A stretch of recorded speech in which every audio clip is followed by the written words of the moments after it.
Muy buenas noches a todos los asistentes a este webinar. La Universidad de Lima, la Facultad de Ciencias Empresariales y Económicas de la Universidad de Lima le da la cordial bienvenida al webinar denominado Incertidumbre y retos de la economía peruana en el marco del lanzamiento del Observatorio Económico, Financiero y Social de la Universidad de Lima. Vamos a dar inicio al webinar con las palabras de bienvenida del doctor Alberto Tokeshi, decano de la Facultad de Ciencias Empresariales y Económicas de la Universidad de Lima. Adelante, señor decano. Muchas gracias, profesor Jaime López. Antes que nada, expresar mi agradecimiento a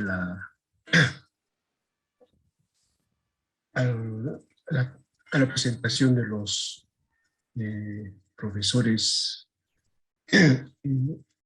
concurrentes a este webinar. Profesor Pedro Grados, director de la carrera de Economía, profesor Gonzalo Llosa, doctor Gonzalo Llosa, bienvenido a nuestra casa, ¿no? Pero sea próxima a la suya también. Profesor Vicente Cuesta y el profesor Sánchez. Igualmente a la concurrencia de profesores de nuestra facultad, ¿no? Igualmente expresarles el agradecimiento de su concurrencia. Estimados alumnos, participantes en general, sean ustedes bienvenidos a esta jornada que avisora ser muy importante para el entendimiento de la situación económica, financiera, social de nuestro país, y que también avisora una muy interesante propuesta de el Observatorio Económico, Financiero y Social de la Facultad de Ciencias Empresariales y Económicas. En la primera parte seguramente tendremos muchos temas por escuchar, por aprender, por comprender en este contexto de esta palabra que a quienes somos economistas nos asusta, la palabra incertidumbre, ¿no? La palabra incertidumbre, que es un factor que pone al límite la toma de decisiones individuales e institucionales. Hoy día escucharemos ese contexto. Igualmente, la presentación del observatorio, el Observatorio Económico, Financiero y Social de la universidad, tan esperado, tan necesario, ¿no? Para justamente apoyar los temas de la investigación, apoyar los temas de la academia en nuestra universidad y en particular nuestra facultad. No quiero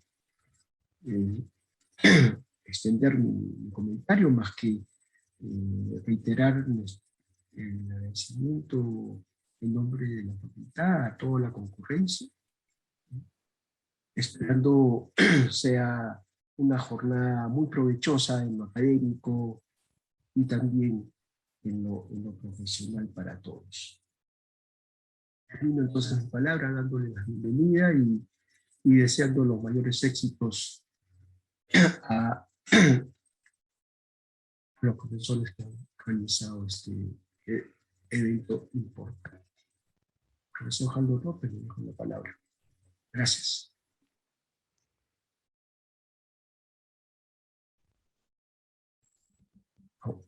Su audio, profesor. Gracias, señor Ricardo. El programa consta de 4 exposiciones a lo largo de aproximadamente 25 minutos y al final de las 4 exposiciones y presentaciones tendremos unos 10 minutos de preguntas de los participantes a través del chat de la aplicación. Finalmente, daremos unas palabras de cierre del webinar. Comenzamos entonces con la presentación del profesor Pedro Grados Smith, con la conferencia Incertidumbres y Retos de la Economía Peruana.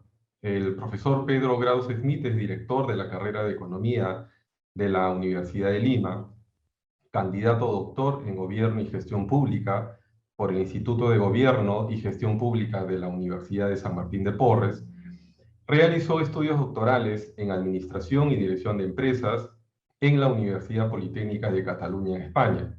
Magíster en Banca y Finanzas, economista por la Universidad de Lima.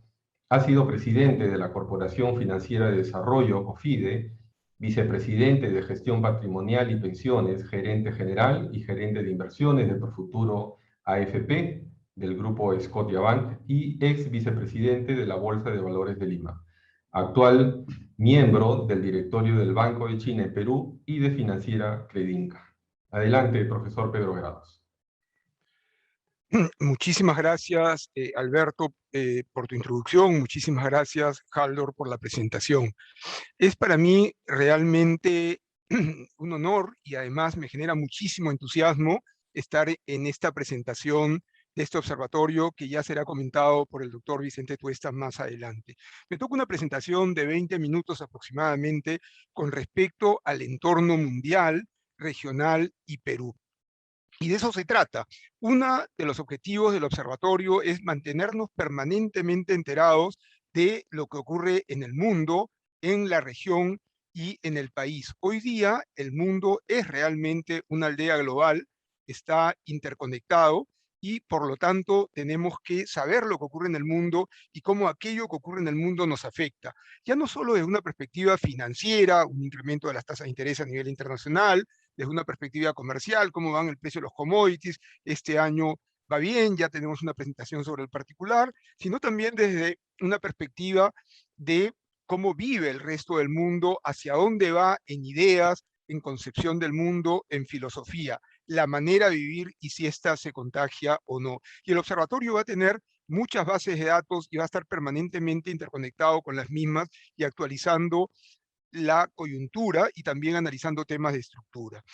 Una de las revistas de más reconocido prestigio a nivel internacional desde una perspectiva liberal es The Economist, esta revista de origen británico, y un par de ideas, un par de carátulas recientes que nos muestran temas que tenemos que tener presente en el caso peruano y en cualquier economía. El Perú es una economía, digamos, de mediano nivel de desarrollo, de mediano nivel de ingreso, y más o menos estamos en la posición número 50 en términos de tamaño de cerca de 200 países.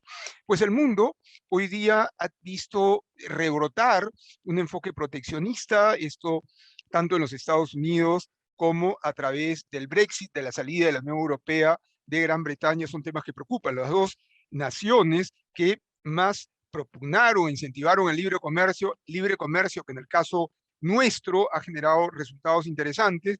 Sin embargo, hay algunos signos de interrogación. Y el otro tema fundamental que cada vez tenemos que tratarlo más y profundizar, y además somos uno de los países que más se va a ver afectado por ese fenómeno, es el calentamiento global, que nos lleva a la necesidad de la decarbonización, es decir, de bajar las emisiones globales. Es mucho mejor hacer, no sé, una central eléctrica en función a energía eólica o a energía solar que pensar en seguir consumiendo petróleo.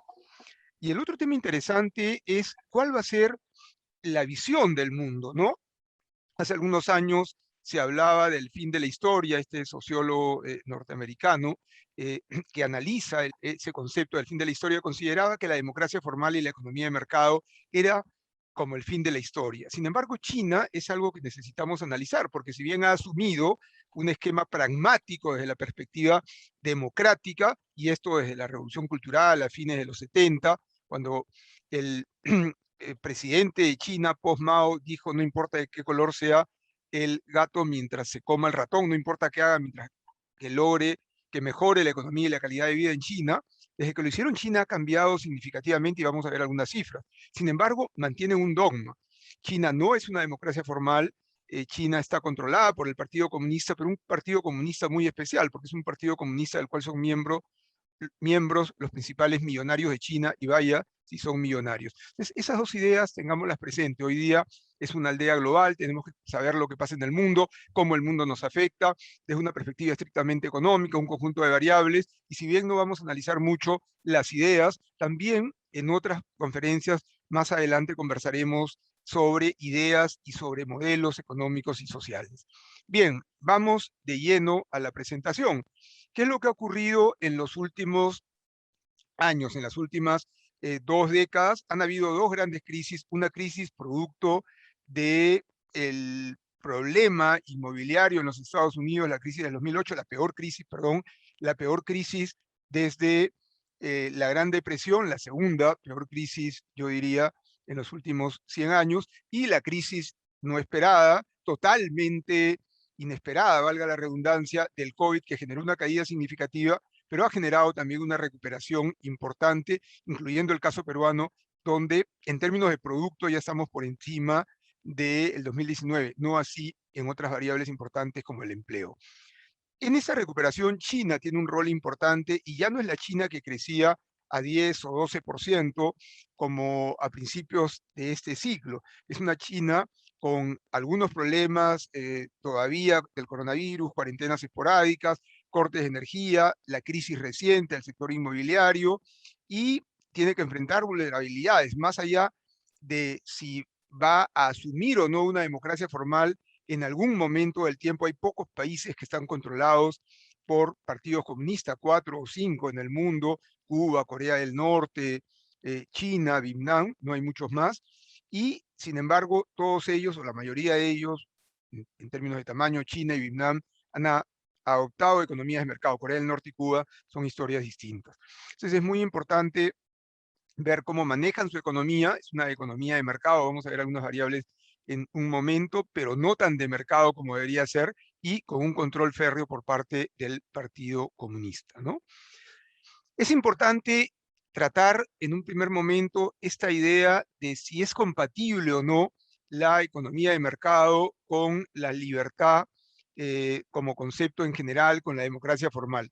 La libertad económica China ya la adoptó, e incluso según este índice de Heritage, vemos que China ya tiene una libertad económica, un nivel de libertad económica incluso superior a América Latina. Una pena que América Latina no haya aprovechado estos 20 años con precio de las materias primas relativamente altos durante la primera década de este siglo y en lo que va de este año y algo del año pasado. Y bueno, tenemos otros países que más bien han disminuido sus niveles, pero sin embargo siguen estando muy por encima de América Latina y China, que es el caso de Gran Bretaña, y esto tiene que ver con el Brexit, es el caso con Estados Unidos y con las políticas proteccionistas que estableció el presidente anterior, y que no han sido del todo modificadas por el presidente actual. Y tenemos además a la OECD, a pesar de que Estados Unidos y Gran Bretaña han disminuido en libertades económicas, la OECD en promedio sigue creciendo en cuanto a estas libertades económicas. ¿Qué significa libertades económicas? Significa derecho de propiedad, significa integridad gubernamental. Integridad gubernamental, para países como el nuestro esto es fundamental. Carga fiscal, es decir, una presión tributaria adecuada, gastos del gobierno, libertad de negocios, libertad monetaria, libertad comercial, libertad de inversión y libertad financiera. Como podemos observar, en lo único en lo cual China está por encima de Estados Unidos, y no necesariamente esto significa algo bueno, es en gastos del gobierno. Hoy día muchos economistas coinciden en que el crecimiento es necesario, fundamental para disminuir la pobreza, lo vamos a comentar en unos momentos, pero que se requiere algún tipo de intervención por parte del gobierno, y por ese lado podríamos hablar del caso chino, ¿no? Miren lo impresionante de China desde el año 2000. China era 4% de la economía mundial. Hoy día, en términos nominales, es aproximadamente 13% de la economía mundial. Estados Unidos era casi 30% de la economía mundial. Hoy día es 24% de la economía mundial. Y esto es importante porque se calcula que aproximadamente en 10 años, en términos nominales, China ya va a estar por encima de los Estados Unidos en tamaño de economía. Algunos muestran que China ya es más grande, pero utilizan paridad de poder de compra. Por ahora utilicemos la data estrictamente nominal, es decir, PBI en su moneda dividida entre el tipo de cambio. Pero claramente acá tenemos las dos principales economías del mundo. Las dos sumadas son aproximadamente el 40% de la economía mundial, ¿no? El Perú, para que se hagan ustedes una idea, es el 0.25, 0.30% de la economía mundial. La inflación no es un problema, la verdad, con excepción de algunos países. Hay un incremento de la inflación internacional, la que estamos viviendo en Perú, yo diría en un 60 o 70% es producto de este crecimiento de precios a nivel internacional, y si hay un 30 o 40% consecuencia de la incertidumbre generada por el gobierno, que se ha trasladado al tipo de cambio y a través del tipo de cambio a el precio de muchos de nuestros productos, y que además ha generado fuga de capitales. La deuda es otra variable que a nivel mundial debemos analizar, pero acá, para ir tomando en cuenta algunos fenómenos. Los países con señoreaje monetario internacional, es decir, Estados Unidos, por ejemplo, Estados Unidos tiene una deuda neta sobre PBI de 106%. Eso lo puede tener Estados Unidos.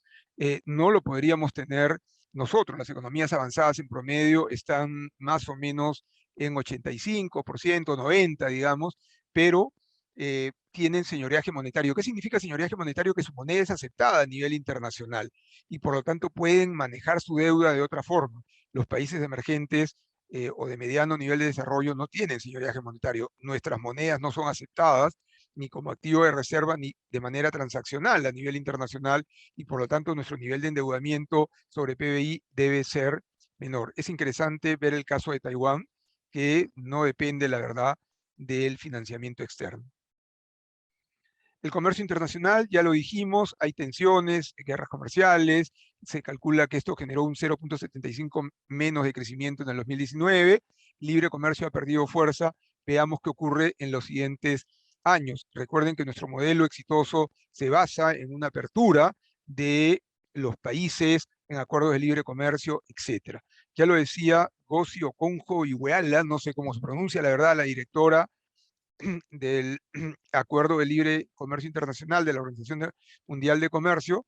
El comercio se convirtió en un tema de negociación, la negociación de los negocios, y eso probablemente ha llevado a algunos esquemas conservadores, ¿no? En la medida que el sector agropecuario de la Unión Europea y Estados Unidos se ve afectado, incrementan tasas arancelarias, y eso indudablemente afecta a países como el nuestro, que es un gran exportador de productos alimenticios. Otro ejemplo del proteccionismo y de cómo actúa la economía mundial tiene que ver con lo ocurrido en términos médicos y las restricciones que se impusieron. Las vacunas fueron producidas en países desarrollados, y antes de transarse internacionalmente de forma libre, que pudo ocurrir, y igual se hubieran quedado en los países desarrollados, se pusieron limitaciones para que primero sean satisfechas las demandas internas, lo cual puede parecer lógico, pero la pandemia contagió al mundo. Entonces, por lo tanto, el mundo debe estar vacunado. Pero ¿por qué menciono esto? Porque es interesante observar que el libre comercio, cuando hay situaciones complejas, crisis no esperadas, se puede complicar y pueden haber otro tipo de restricciones que tenemos que tener presente para enfrentar y adecuarnos a ese mundo. Y eso significa mejorar en un conjunto de variables, sobre todo vinculadas con el conocimiento. Ya lo veremos cuando entremos a Perú. El crecimiento del comercio internacional se vio afectado el año pasado, producto del cierre y de las cuarentenas. El Medio Oriente fue la región que en valor se vio más afectada y en volumen también, pero la verdad todo el mundo se vio afectada. Los menos afectados fueron los países asiáticos, con un menos 0,5% en volumen y 4% en valor, pero en el mundo el comercio definitivamente disminuyó. Hay otros sectores con un gran potencial en Perú y que tienen mucho por desarrollar. El transporte. Veía el día de ayer un documental sobre la competitividad que adquiriría nuestro país en la medida que se generen las ampliaciones portuarias en marcha. Debe abrirse y dinamizarse el puerto de Salaberry, manejado por el Grupo Romero, la inversión china en Chancay y la mejora de los dos proveedores del servicio portuario en el Callao, que son dos de las empresas más grandes del mundo, Dubai Ports y la otra es una empresa de los Países Bajos. Bien, ahí hay mucho por hacer y el Perú tiene un espacio por lo menos en puerto, ¿no? Desarrollar ya líneas aéreas o navieras es un tema distinto. Turismo, el potencial de turismo en nuestro país es impresionante, uno de los sectores más afectados. Si uno se da una vuelta por las zonas residenciales de Lima, sobre todo en Miraflores, se han inaugurado un par de hoteles 4 estrellas y entre este año y el próximo deben de ver cerca de 1000 camas adicionales, producto de la inauguración de 5 o 6 hoteles, 3, 4 y 5 estrellas. El potencial turístico de nuestro país, sobre todo turismo cultural, turismo vivencial, turismo natural, es impresionante. Por no hablar del norte, que tiene clima privilegiado todo el año y no le sacamos la ventaja que se puede. Hay otros servicios, los médicos en Tacna, etcétera, etcétera, que también podríamos seguir desarrollando, o cirugía plástica, que en términos competitivos, términos de precios somos muy competitivos y de calidad también. Muchos peruanos del exterior vienen a hacerse cirugía, todo tipo de cirugía, digamos, la que está vinculada con la belleza y la que está vinculada con temas estrictamente médicos a Perú. El mundo entonces nos presenta esta incertidumbre de si el proteccionismo va a ganar o no. Yo creo que no, y por otro lado tenemos que tomar en cuenta qué va a ocurrir con el modelo y las ideas en el mundo. En América Latina, nada, mencionar que el consenso de Washington se estableció hace 30 años, ha sido exitoso, el Perú lo adoptó. Es interesante ver el crecimiento económico cuando se adopta el consenso de Washington y cuando se empieza a dejar de lado una serie de políticas, disciplina fiscal, inflación objetiva, priorización del gasto público, liberalización de tasas, etcétera, etcétera. Es un tema a revisar. Los 5 pilares del desarrollo, esto está en un libro del profesor Piero Gessi. Piero Gessi es un profesor de la Universidad Católica, ex jefe de análisis de Barclays Bank en Londres, y él menciona 5 elementos que en el caso peruano deberíamos tomar en cuenta: institucionalidad, largo camino por recorrer; eficiencia en la asignación de recursos, y ahí el mercado es importante; capacidad para innovar, tiene que ver con capital humano, los dos están vinculados; y infraestructura. Miren dónde está el Perú en esta relación de PBI per cápita versus índice de competitividad, ¿no? Acá están los países desarrollados, Suiza, Singapur, Estados Unidos, Noruega, Irlanda, Islandia, Austria, Alemania, etcétera. Por acá está el Perú. América Latina en realidad, ¿no? Colombia, México, Perú, Brasil. El único que se alejó algo hacia el desarrollo fue Chile, tanto en índice de competitividad como en PBI per cápita. Lamentablemente Chile está teniendo problemas. Miren dónde está Venezuela, ¿no? La evolución de la inflación, les dije, no es un problema. Los mercados de capitales, los índices bursátiles se han visto afectados. Hay mucha incertidumbre y esto es generado básicamente por, en el caso de los países de la Alianza del Pacífico, elecciones en Chile el próximo año. Hay extremos que se están enfrentando.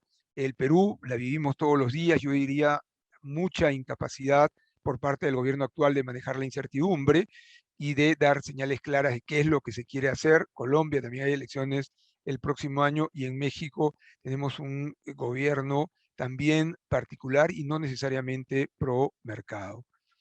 Evolución del índice de tipo de cambio.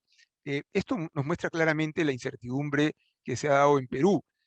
Miren cómo, si comparamos Perú, México, Colombia y Chile, en lo que va de este año, el la mayor depreciación de la moneda se da en nuestro caso. A pesar de ello, la estabilidad macroeconómica en nuestro país nos permite todavía obtener un financiamiento a tasas relativamente bajas en términos comparativos, aunque estábamos superando a Chile y ya no, Chile otra vez se financia a una menor tasa que nosotros.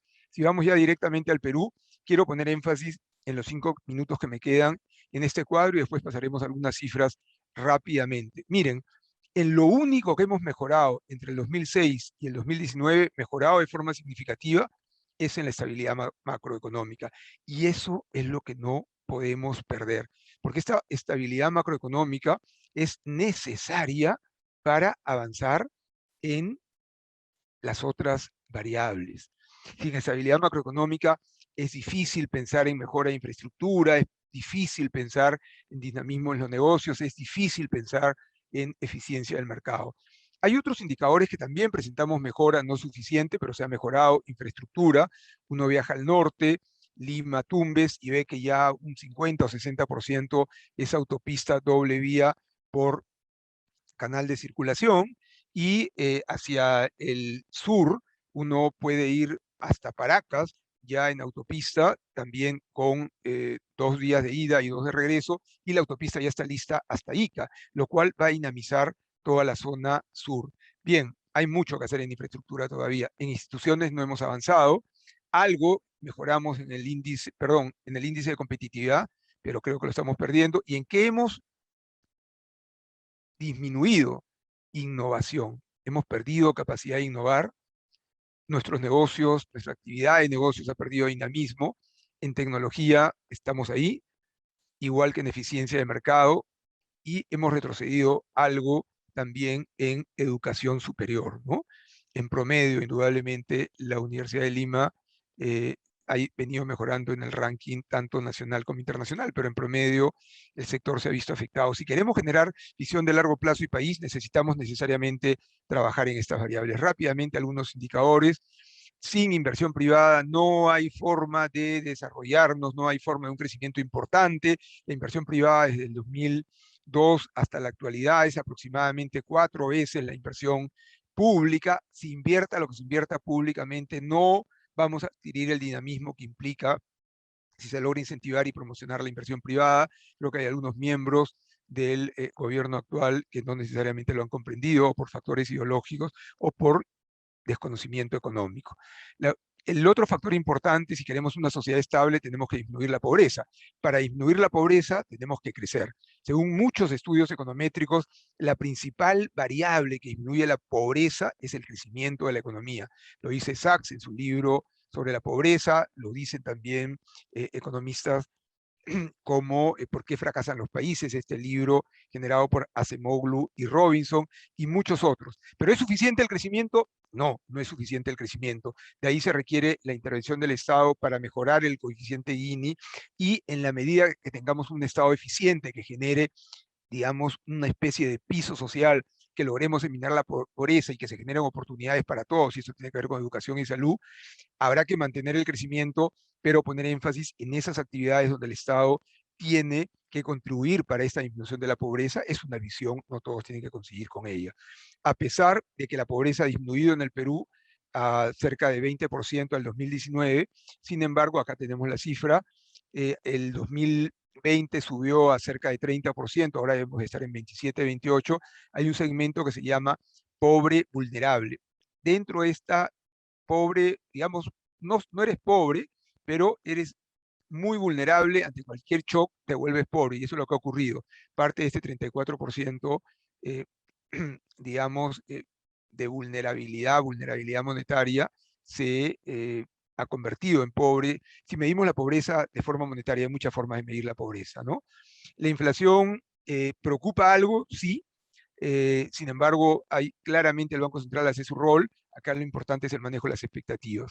El tipo de cambio, ya lo comentamos, hay un factor internacional, las tasas pueden subir por la política monetaria en los Estados Unidos, etcétera, etcétera, pero parte del incremento del tipo de cambio tiene que ver con la incertidumbre generada por el presente gobierno y por las contradicciones existentes entre el ministro de Economía y otros miembros del gobierno, incluyendo el propio presidente, ¿no? Otra vez nos encontramos con precios internacionales récord. Ojalá no perdamos esta oportunidad. La mejora en la presión tributaria y en la captación de recursos tributarios se da y por la fórmula actual, sin modificación en las reglas. No creo que sea un momento adecuado para subir tributos, ¿no? Sin embargo, si bien nos hemos recuperado en PBI, a pesar de ello, el empleo todavía no se recupera y termino justo con 25 minutos mencionando entonces sobre el mundo, que si bien la economía está creciendo, es importante ver qué ocurre con el sector servicios y es importante el tema de concepción, hacia dónde va el mundo, qué va a ocurrir, qué tenemos que hacer, cómo nos insertamos como país. En América Latina probablemente se genere una recuperación bursátil, ojalá en nuestro país también, hay un cierto aumento de la inflación, en algunos países ha habido una reducción del riesgo país medido a través del diferencial de puntos básicos entre cuánto paga Estados Unidos por colocar un bono y cuánto pagan nuestros países, pero en América Latina hay problemas, no solo en Venezuela, que ya casi ni se analiza en términos promedio, hay que sacar a Venezuela de cualquier promedio, sino en Argentina, que acaban de perder las elecciones los peronistas, en Bolivia, en los próximos años yo veo problemas producto de un manejo macroeconómico de largo plazo no tan prudencial. Y Perú, tenemos la estabilidad macroeconómica, no perdamos la estabilidad macroeconómica, hay que centrarse en el empleo, hay que cuidar el tipo de cambio volátil, pero sobre todo debemos de pensar en políticas de Estado más que políticas de gobierno. Hay que reducir la pobreza, cualquier gobierno lo debería de tomar como prioridad. Hay que seguir creciendo, ojalá a tasas de entre 5 y 7, cualquier gobierno lo debería tomar como prioridad. Hay que mejorar la educación significativamente, cualquier gobierno lo debería tomar como prioridad, ese es otro tema que preocupa. El laboratorio nos va a permitir estar al tanto de lo que ocurre en el mundo, en la región, en el país, y nos va a permitir opinar de manera científica, tratar de generar ideas, pensamientos que contribuyan con el desarrollo del país de manera responsable y científica. Muchísimas gracias a todos. Gracias, Aldo. Dejo de compartir y quedo para las preguntas al final. Gracias, profesor Pedro Grados. Entonces, continuamos con la siguiente conferencia, el título Términos de intercambio y sector externo, a cargo de Gonzalo Llosa. El profesor Llosa es economista por la Universidad del Pacífico, magíster y doctor en economía por la Universidad de California en Los Ángeles. Se ha desempeñado como gerente de estrategia de inversión en RIMAX Seguros y Profuturo FP, como investigador del Departamento de Economía de la Universidad de California en Los Ángeles y como consultor del Banco Interamericano de Desarrollo y economista del Banco Central de Reserva del Perú. Sus investigaciones se enfocan en macroeconomía internacional, finanzas internacionales, ciclos económicos y política monetaria. Actualmente se desempeña como gerente de estrategia de inversión en Prima AFP y como profesor de economía y finanzas de Centrum Católica Escuela de Negocios. Adelante, profesor Llosa. Gracias, Aldo, por la introducción y muchas gracias a la Universidad de Lima por la oportunidad de presentar en este webinar y en la presentación del Observatorio Económico, Social y Financiero. La presentación se titula Términos de intercambio y sector externo y voy a pasar a mostrarles de qué se trata, ¿no? Hay una variable muy importante para el Perú, que son los términos de intercambio, que los economistas la definimos como precios de exportación sobre precios de importación. Y esta variable tiene dos características muy importantes. Primero, son altamente volátiles y segundo, son muy persistentes. Y acá pueden ver un poco lo que quiero mostrarles con estos mensajes, ¿no? Primero, esta es la historia de los últimos 40 años para esta variable, ¿no? Podemos dividir esta muestra en dos, en casi dos muestras iguales. En los primeros 20 años, un poco más, los términos de intercambio cayeron notablemente, un 49% de contracción en los términos de intercambio, un episodio de contracción que duró 20 años, ¿no? Y a partir del 2001 en adelante lo que hemos experimentado es todo lo contrario, ¿no? Una recuperación de los términos de intercambio y de hecho en los primeros 10 años de esta etapa los términos de intercambio lograron recuperarse hasta 100%. Entonces, por supuesto, esto es algo muy importante para el Perú y ha marcado de manera notoria el desempeño económico. Acá, además de mostrarles los términos de intercambio en línea azul, lo que les presento es el desempeño económico de Perú, medido por el PIB per cápita, pero en términos relativos a Estados Unidos, y acá, debido a las comparaciones internacionales, lo estoy haciendo en paridad poder de compra. Y acá pueden ver, básicamente, que mientras que hemos visto estas dos etapas de los términos de intercambio, ¿no? El año 2000, donde hubo una contracción en términos de intercambio, y post año 2000, donde tuvimos un boom de términos de intercambio, un boom de commodities, el desempeño ha cambiado notoriamente, ¿no? En la primera etapa, el Perú crece apenas 0.89% en términos per cápita, más rápido que Estados Unidos, siendo Perú una economía que tiene un nivel de capital por trabajador mucho menor y debería de ser, debería crecer mucho más rápido por temas de convergencia, ¿no? Y a partir de la recuperación de los términos de intercambio, lo que vemos es más bien que el diferencial de crecimiento se incrementa en casi 4.6 puntos porcentuales. Es decir, Perú cada año en promedio creció mucho más rápido que Estados Unidos en esta última etapa. Entonces, el desempeño económico ha estado marcado por esta variable llamada términos de intercambio, y lo que voy a hacer en la presentación es un poco ahondar en los efectos que esta variable ha generado sobre el Perú, ¿no? Para ello voy a hablar de 3 puntos. Primero voy a centrarme en la época del boom de commodities, el boom de materias primas, que son una variable que determina nuestros términos de intercambio, y voy a concentrarme en 2 temas particulares. El primero es el impacto y lo segundo es cómo reaccionaron las autoridades ante esta situación. En el segundo punto, si el tiempo me lo permite, voy a hablar de lo que está ocurriendo actualmente. Estamos viviendo un resurgimiento del precio de los commodities, y muchos consideran que esto es un nuevo boom. Y la pregunta que hago es si esta vez es diferente, ¿no? O diferente por lo menos a la situación anterior, y finalmente darle mis comentarios a la presentación. Entonces vamos a ir por el lado del impacto. Los términos de intercambio en el Perú, por factores estructurales, principalmente reflejan los precios de los commodities de exportación. ¿Y cuáles son esos precios de commodities de exportación? Materias primas. Son básicamente mineros, porque Perú es un país minero por excelencia. Somos top 10 productor de varios de los minerales que ven acá en pantalla, y diversos estudios muestran que en los últimos 10 años la inversión ha sido importante en distintos quehaceres de la economía, ¿no? En la parte de inversión minera, es 16% del total, la producción minera, incluyendo hidrocarburos, es 10% del PBI, y las exportaciones minerales son 58% del total, ¿no? Dada esta importancia, en términos estructurales, se ha probado que los precios de los commodities impactan notoriamente en la economía peruana, por lo menos en el ciclo económico, ¿no? Como lo conocemos.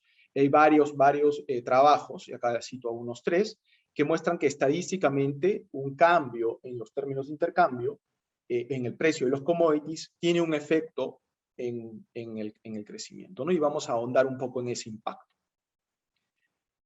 En la presentación también me gustaría ahondar no solamente en el impacto agregado, sino también en algo que es muy importante, que son los canales de transmisión. Los canales de transmisión han sido estudiados por varios investigadores, y podemos dividirlos en 2, los tradicionales, los macro tradicionales, y los macro financieros. Por el lado de los canales tradicionales, lo primero que destaca es que cuando tienes un incremento en el precio de las materias primas que exportas, se hace más rentable invertir en ese sector, y por lo tanto tienes un boom de inversión que acarrea también un incremento en el deseo de ese sector por emplear trabajadores, ¿no? Adicionalmente, ante la mayor rentabilidad relativa de ese sector primario exportador, el trabajo se comienza a reasignar hacia ese sector, pero también ocurre algo muy interesante, que en la economía tiene ganancias por el lado de ingresos. Es decir, si tú exportas a precios más altos, es como si te elevaran los salarios reales para el Perú. Entonces, en esa circunstancia, la gente quiere consumir más y consume todo, inclusive bienes que son no transables, es decir, que no puedes importar. Y por lo tanto, esos bienes que están restringidos por el mercado local se ven beneficiados, porque en ese momento en donde quieres consumir más, como no hay producción, los precios suben. Y eso genera que el sector sea más rentable, y por lo tanto también se necesita reasignar factores hacia ese sector.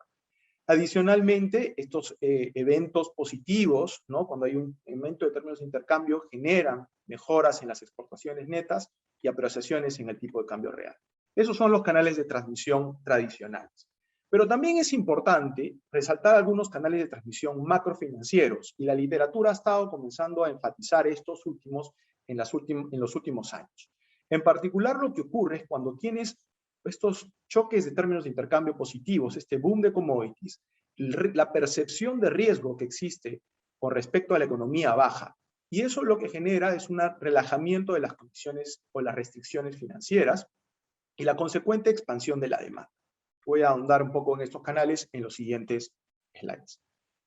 Entonces, primero veamos el primer efecto, ¿no? El primer efecto es básicamente, hay más rentabilidad en la economía por dólar invertido, y entonces hay un mayor deseo por incrementar el stock de capital en la economía. Y acá vemos que el ratio de inversión privada sobre PBI en la etapa del boom se duplicó. Básicamente pasamos de 12% a casi 24% como porcentaje del PBI a precios constantes. Pero esto no significó que el crecimiento económico haya sido liderado necesariamente por el PBI minero. Como pueden ver en esta gráfica de aquí, en la primera etapa, durante la expansión de los precios de los commodities, lo que más creció fueron otros sectores, no necesariamente el PBI minero. Por eso cuando yo pongo en este gráfico, lo que les estoy mostrando es el diferencial de crecimiento del PBI minero versus el PBI general, global. Y lo que pueden ver aquí es que el PBI se expandió por otros sectores. Entonces, no solamente se da este canal de transmisión en donde el boom de commodities expande la inversión, sino también aparentemente, de acuerdo a estos datos, otros sectores se expanden más rápido que el sector minero, que no necesariamente están directamente impactados por el incremento en el precio de las materias primas.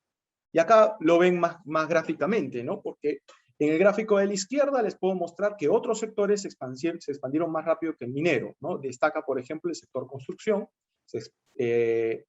con respecto al inicio del periodo pre-boom de commodities, y hasta el año 2012, ese sector se expandió 3 veces.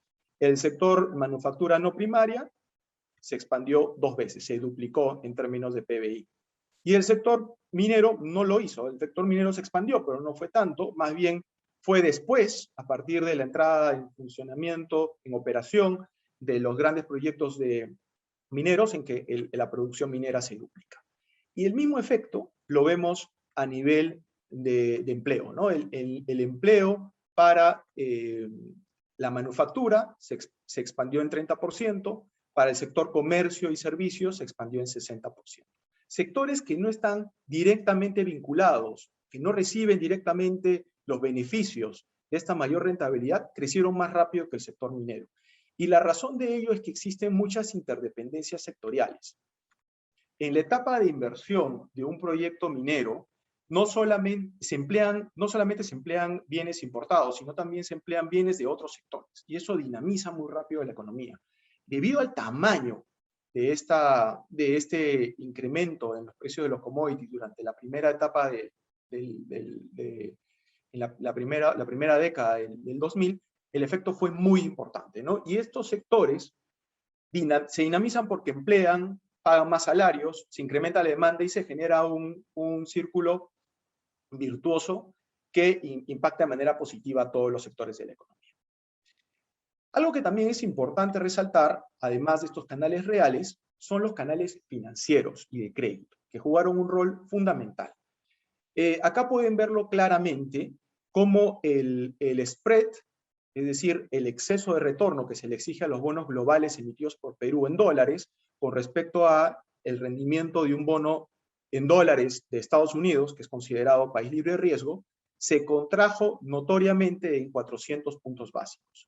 Esto significó que estos vientos a favor que venían por parte del incremento de los precios de los commodities redujeron la percepción de riesgo que existía sobre la economía peruana y liberaron las restricciones financieras a las cuales estaban sujetos personas y empresas.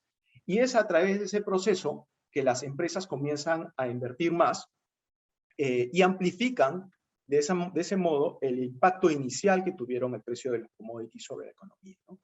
Esto es bastante importante.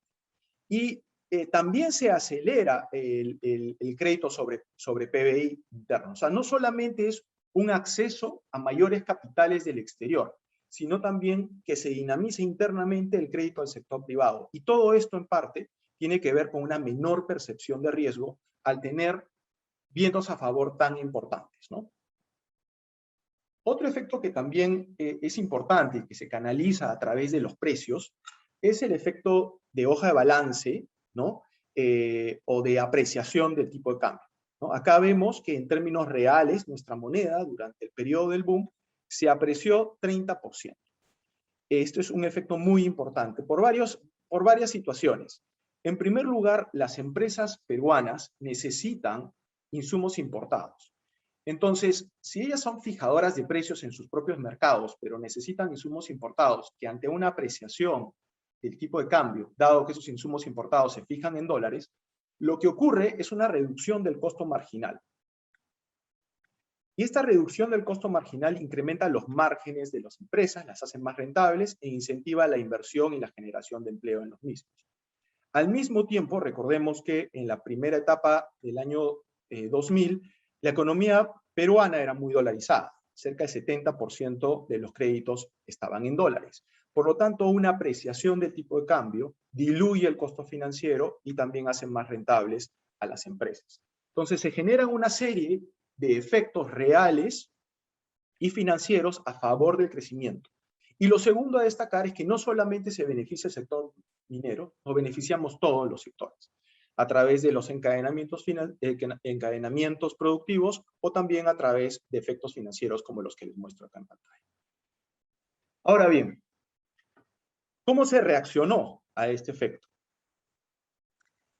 El efecto es importante y es positivo. Sin embargo, existen algunas imperfecciones, que no voy a ahondar en esta presentación, que hacen que sea necesario gestionar este tipo de efecto positivo por el lado de los commodities. ¿Por qué? Porque se pueden generar algunas ineficiencias. Un ejemplo de esto es la situación en donde se baja la percepción de riesgo en la economía, se genera una situación de exuberancia, ¿no? Y el boom se traduce en un sobre-relajamiento de las restricciones financieras que pueden inducir una excesiva toma de riesgo, sobreapalancamiento y desbalances financieros, ¿no? Recordemos que con la apreciación del tipo de cambio, si estás dolarizado, puede haber incentivos a considerar que tiene sentido sacar deuda en dólares porque tu financiamiento, el costo de tu financiamiento se va a ir diluyendo en el tiempo siempre y cuando la tendencia apreciatoria del tipo de cambio se mantenga. Entonces, ese tipo de excesivo toma de riesgo puede generar problemas más adelante. Y por lo tanto, lo que hacen los hacedores de política monetaria y política fiscal es adoptar una gestión a través de políticas contracíclicas. Y vamos a ver si esta recomendación se mantuvo para el caso peruano. Lo primero, ya enfocándome en el caso de la política monetaria. Acá pueden ver qué ocurría con la inflación en la etapa del boom, y lo que salta a la vista es que no teníamos un problema inflacionario. De hecho, si consideramos que la medida de inflación que sigue el Banco Central es la inflación subyacente, que aísla la medida de inflación de variaciones importantes en los precios, la inflación estaba por debajo, o muy cerca al límite inferior de la banda, que es 1%, y que en ese momento era 1.5. Entonces, desde ese punto de vista, el Banco Central no tenía presiones inflacionarias. Sin embargo, el Banco Central decidió, durante toda esta etapa, incrementar su tasa de interés, lo cual hace que la respuesta sea algo paradójica. ¿Qué hubo detrás de esto? Es básicamente una gestión de riesgos. Lo que sucede es que a la par que había este crecimiento económico muy fuerte en Perú, se sabía que este crecimiento estaba viniendo por vientos a favor externos. Por lo tanto, la economía global también estaba creciendo y había riesgos inflacionarios. Y lo que se temía era que la Reserva Federal haga un aumento de tasa de interés muy radical, ¿no? Que nos genere una reversión en la tendencia apreciatoria del sol. Y esto en combinación con lo que se llama miedo a flotar o fear of floating. ¿Por qué teníamos miedo a flotar? Primero, porque teníamos un alto coeficiente de traspaso, es decir, una depreciación del tipo de cambio impactaba notoriamente en la inflación. Y lo segundo, porque teníamos vulnerabilidades financieras por la dolarización de pasivos. Entonces, el Banco Central, en vista de esta situación, cuando ve que la economía se está calentando, que no hay inflación, pero que otras economías, especialmente Estados Unidos, pueden comenzar a elevar su tasa de interés, preventivamente comienza a subir su tasa de interés también. Y ocurre algo bien curioso. Esa actitud contracíclica del Banco Central le creó espacio monetario para reaccionar después. Y acá lo ven muy claro. Subió la tasa de interés a casi 6%, controló en paralelo la inflación, pero además se generó espacio porque vino la crisis financiera global en el año 2008-2009 que le permitió, dado estos niveles de tasa de interés, le permitió al Banco Central reaccionar con una reducción de más de 400 puntos básicos de reducción en la tasa de interés de referencia, ¿no? Y eso es algo bien importante como lección de cómo se gestiona este riesgo.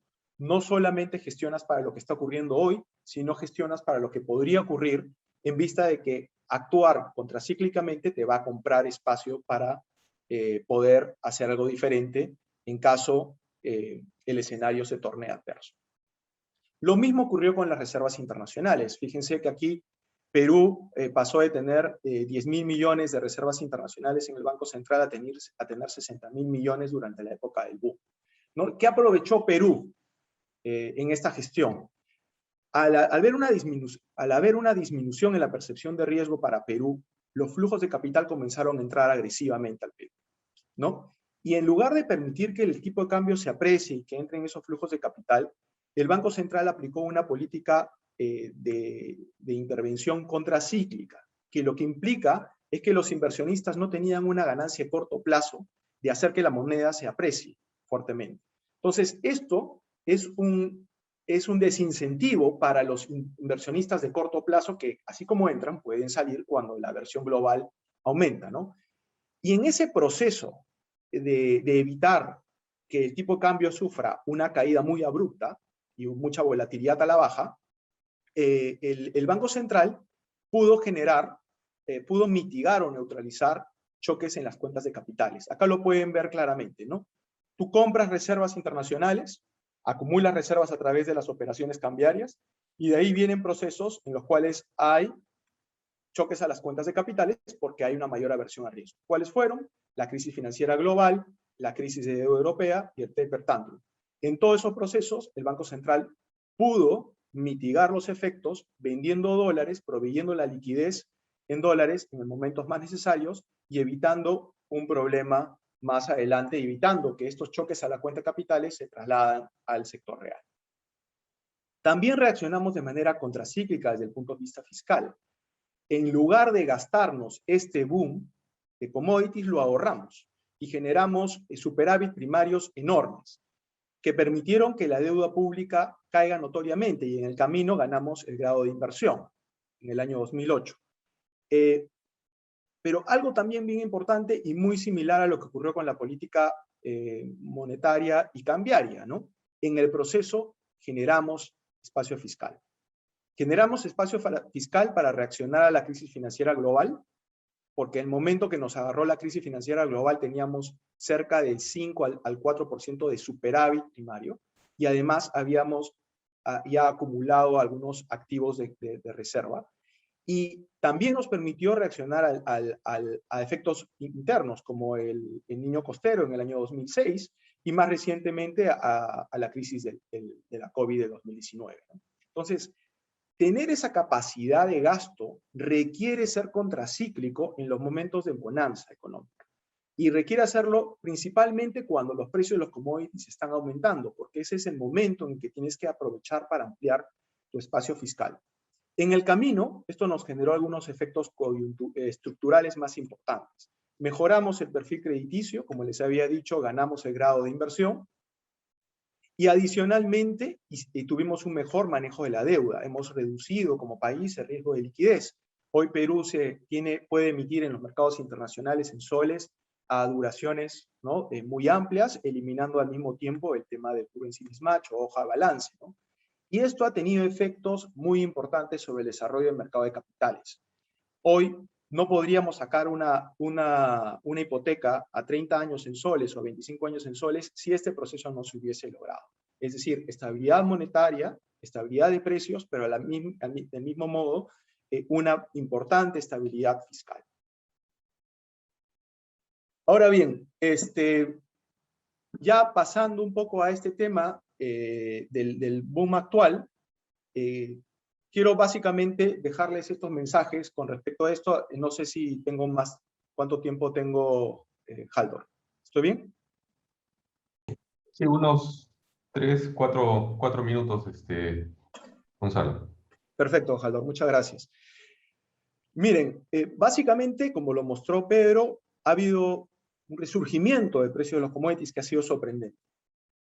Pero hay dos aspectos que diferencian este boom del anterior. Primero, los factores externos que subyacen al boom son diferentes. Y lo segundo es que los factores domésticos están limitando la transmisión del boom sobre la economía peruana. Acá pueden ver cómo han surgido los precios de los commodities. El que menos ha subido es el precio del plomo, que ha subido pues 20% con respecto a su nivel de enero del 2020, pero tienes el estaño, que se ha más que duplicado en este proceso, el cobre, que ha subido 60%, ¿no? Y esos son choques de términos de intercambio positivos para el Perú. Deberíamos estar en situaciones normales, pues diciendo que la economía tendría hacia adelante perspectivas muy positivas, ¿no? Ahora, hay algo que también es importante rescatar. ¿Dónde viene este choque? En la primera etapa, el choque anterior, este boom anterior, se dio porque China estaba creciendo muy rápido. Esta segunda etapa, este segundo boom, no tiene exactamente las mismas características. Si bien China ha logrado salir de la crisis de la COVID-19 y mostrar altas tasas de crecimiento, las perspectivas hacia adelante, si se enfocan en el consumidor y no en la inversión, es que van a crecer a tasas por debajo del 6%. Entonces, la historia de que el precio de los commodities está aumentando principalmente por China no es la misma, ¿no? Ha cambiado. ¿Cuál es el driver o cuál es el generador de este incremento de los precios de los commodities? Por un lado, bueno, las restricciones que ha generado la COVID-19, pero por otro lado, países desarrollados como Estados Unidos, que están teniendo crecimientos del 6%, casi igualando a China, y probablemente vaya a repetir esta historia no solamente en el 2021, sino también en el 2022. Tasas de crecimiento que no va a poder sostener. Entonces, si estamos hablando desde una perspectiva cíclica, es muy difícil pensar que el precio de los commodities se va a mantener a estos niveles, porque China se va a ir desacelerando y adicionalmente Estados Unidos no puede sostener tasas de crecimiento tan altas. Algo más debe estar pasando. ¿Ok? Ahora, adicionalmente es importante resaltar que si bien, como indica Pedro, la inflación se ha estado acelerando y están llegando a niveles altos en los últimos 30 años en los Estados Unidos, también es importante indicar que existe una excesiva liquidez en los mercados y que no podemos descartar de que parte de la inflación está causada por este proceso. Si ese es el caso, existe riesgo de que el aumento de la inflación gatille una reacción por parte de la Reserva Federal y eso desacelere la inversión, desacelere la economía y los términos de intercambio para Perú se vean afectados por unos menores precios de los commodities, ¿no? Lo hemos vivido antes. En los 80s hubo lo que se conoce como el Volcker Shock, que es básicamente cuando el presidente de la Reserva Federal, Volcker, decidió subir las tasas de interés agresivamente para controlar el proceso inflacionario. Lo logró, pero generó una recesión en Estados Unidos y a nivel global. No creo que no estamos en esos niveles definitivamente, pero puede pasar que la Reserva Federal adopte una posición mucho más agresiva y mitigue un poco la subida de los precios de los commodities. Otro efecto importante o riesgo importante son los riesgos financieros, que ya estamos viendo que el spread de los bonos de alto rendimiento en China están aumentando y eso generalmente no son buenas noticias para el sector, para la inversión y para el crecimiento de China, ¿no? Entonces, algo más debe pasar. No es China que va a crecer y el crecimiento de Estados Unidos se tiene que moderar. Entonces, si no son esas dos economías, algo más tiene que pasar. Tiene que haber una realocación de factores para que tengamos un boom. Y acá es justamente el tema de la transición a energías limpias que podría generar una expansión de la demanda por metales que dure por mucho tiempo, ¿no? Ya el Fondo Monetario en su última presentación del World Economic Outlook ha destacado este tema, ¿no? Y ha dicho que si es que el mundo quiere cumplir con los escenarios de cero emisión de contaminantes, la demanda por cobre se va a tener que duplicar. La demanda por níquel se va a tener que cuadruplicar, ¿no? Y así hay una serie de otros metales y minerales que van a tener que tener más demanda. Y si no está esa oferta, definitivamente eso se va a traducir en mayores precios. Ahora Perú. ¿Por qué creo que esta vez también es diferente para el caso peruano? Es porque el riesgo político está limitando severamente el canal de transmisión.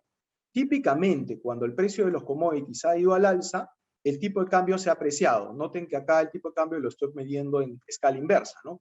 Cuando los precios de commodities subieron, el tipo de cambio pasó de 3.5 a 2.5. Cuando los términos de intercambio, el precio del cobre se redujo, el tipo de cambio comenzó también a depreciarse, pasando de 2.5 a casi 3.3. ¿Qué ha pasado hoy? Se ha abierto esta divergencia. El precio de los metales, el precio del cobre está subiendo, ¿no? Ya está en casi 450 centavos de dólar la libra, y el tipo de cambio está alcanzando máximos históricos. Esto es riesgo político. También es riesgo político el hecho de que las agencias de rating nos hayan elevado el rating crediticio cuando no deberían de hacerlo en un entorno macroeconómico externo tan favorable para el Perú. Entonces, lo que yo temo es que esta historia de un choque externo, ¿no?, tan importante que nos favorece tanto, se pase y nos deje atrás, porque las autoridades están muy involucradas en generar un riesgo político que, como les digo, evita que se dinamice la economía, ¿no? Con comentarios finales, tres básicamente. El boom de los commodities del 2001 al 2012 impactó notoriamente, ¿no? Diferentes canales estuvieron involucrados en esto, especialmente financieros. Se favoreció no solamente al sector minero, sino también a otros sectores. La reacción de política económica fue contracíclica, ¿no? Se eliminaron algunas ineficiencias, se construyó un amplio espacio fiscal y monetario, que creo que es clave, ¿no?, para generar estabilidad. Y el boom actual es diferente. El boom está dirigido hoy básicamente por economías avanzadas que están creciendo por encima de su potencial y que además están en una carrera por reducir el riesgo del cambio climático, ¿no? Y por el lado político peruano, lamentablemente está actuando en contra de este boom, y esperemos que no sea así, porque si no será una oportunidad perdida. Muchas gracias. Muchas gracias, profesor Llosa.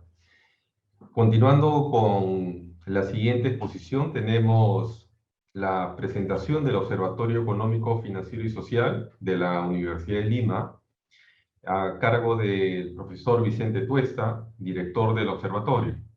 El profesor Tuesta es doctor en Economía por la Universidad de Nueva York, economista por la Universidad del Pacífico. Ha sido gerente general y gerente de inversiones de AFP Profuturo, gerente de estrategia de Prima AFP, economista en jefe de Deutsche Bank, director de la Bolsa de Valores de Lima, director de la AFP Colfondos y subgerente de investigación económica del Banco Central de Reserva. Ha investigado temas de macroeconomía internacional y política monetaria. Sus publicaciones científicas aparecen en revistas como el Journal of Monetary Economics, Journal of Money, Credit and Banking y Journal of Economic Dynamics and Control. Es socio fundador y gerente de inversiones de Multifamily Office y docente a tiempo parcial de la carrera de Economía de la Universidad de Lima y director independiente de Scotia Bolsa. Adelante, profesor Tuesta. Muchísimas gracias, Haldor, por la introducción. Antes de comentar los detalles del Observatorio Económico, Financiero y Social de la Universidad de Lima, me gustaría agradecer a nuestro decano Alberto Tokeshi y al director del Departamento de Economía, Pedro Grados, por impulsar esta iniciativa tan importante de nuestra universidad. Creemos que es un paso relevante para posicionar a la Universidad de Lima en este entorno económico, financiero, social, como la universidad líder para producir información relevante para los hacedores de políticas, los exalumnos, los empresarios y la población en general. Antes de ir a la presentación, que es bastante breve, es el lanzamiento del observatorio, yo quiero resaltar la presentación que hizo Pedro Grados, que nos hizo un recorrido por el mundo sobre cómo la parte macro y financiera no solo afecta al mundo, pero también afecta a una economía pequeña y abierta como la peruana. Empezó con el mundo y terminó con el impacto en la economía local. Combinó las variables macros, financieras, y también concluyó con el impacto pues, en índices de competitividad y el mercado laboral, y también mencionó la reducción de la pobreza. Entonces, están muy relacionados la parte económica, macro, financiera y social. Y por otro lado, el profesor Gonzalo Llosa, muchas gracias también Gonzalo por estar acá con nosotros, él hizo un recorrido a la inversa.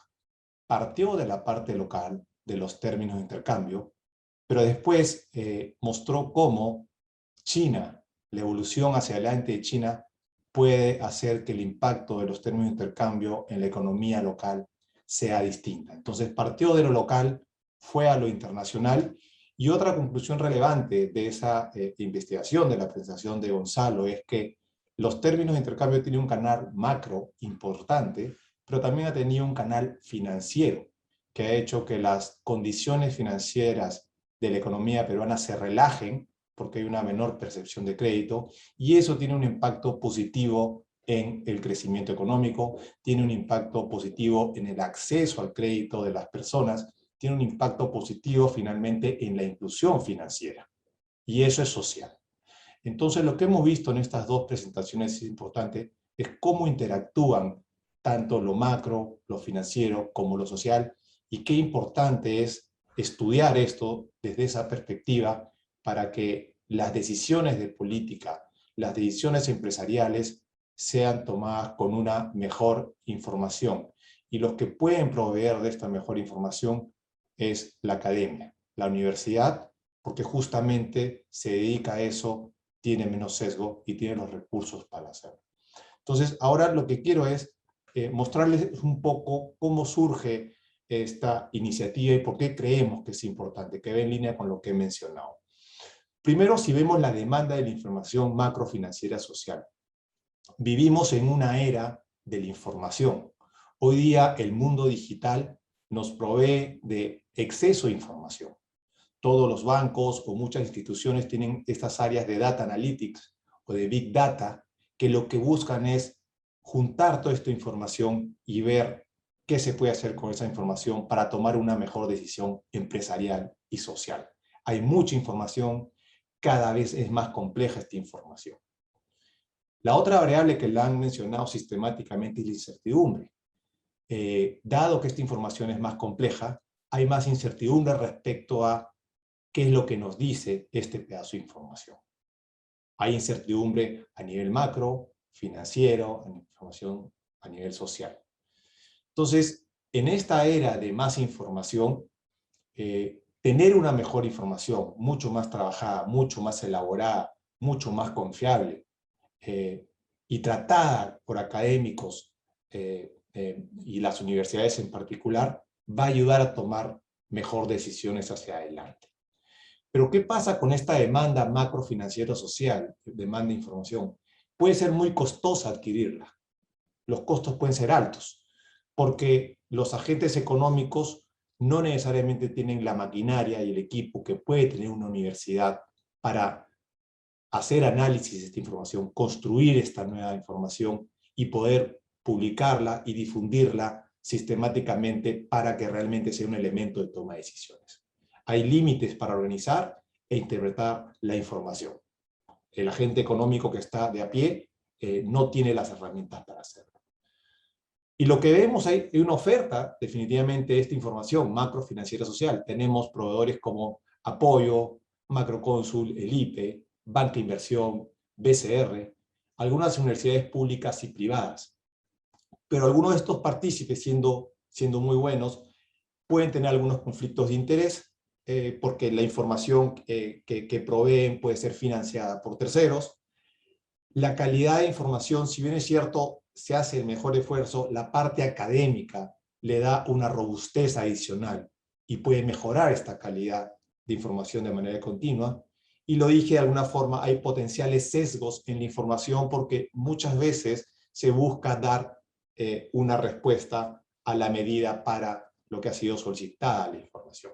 Los bancos de inversión si bien es cierto que tienen buenos equipos, también ellos proveen información, pero para un sector específico particular. Entonces, en esa línea es donde una universidad de prestigio como la nuestra, la Universidad de Lima, tiene un espacio importante para proveer de esta mejor información con todas las capacidades. Acá lo que quiero mostrarles es que no somos los únicos en eso.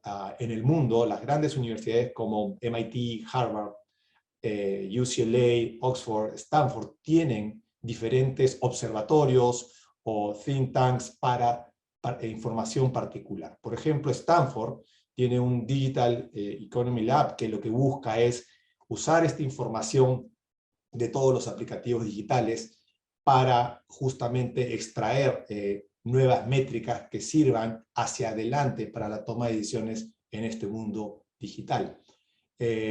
Anderson Forecast también utiliza data mucho más micro de regiones para hacer pronósticos del crecimiento de las diferentes regiones. En el Perú hay algunos esfuerzos, ¿no? Otras universidades tienen Observatorio de Políticas Públicas, Observatorio de Evidencia, la San Martín, Observatorio Laboral.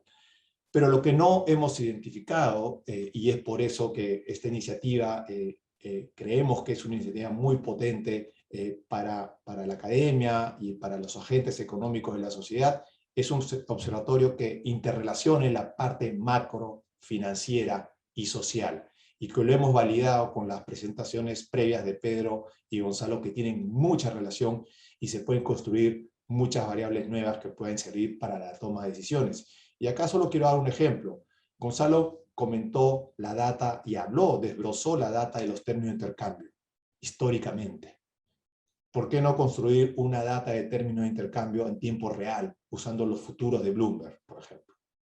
Dado que los términos de intercambio es una variable importante para las decisiones de política, tener algo anticipadamente con data diaria podría ser una oportunidad para poder difundir este indicador anticipadamente y ver si es algo que agrega valor a las decisiones.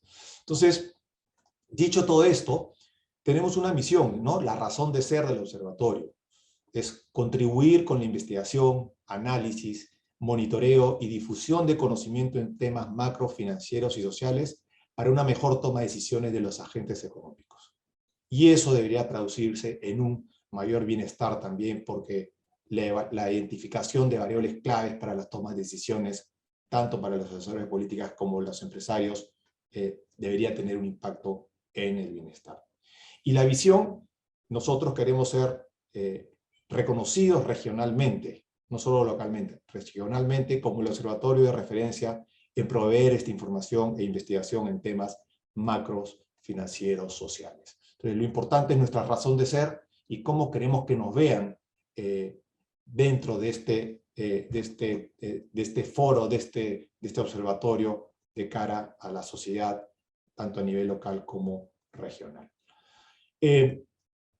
Un poco lo que estamos trabajando hoy día, en qué estamos, y lo vamos a ver en la siguiente presentación, y está muy atado a la presentación de Pedro y Gonzalo.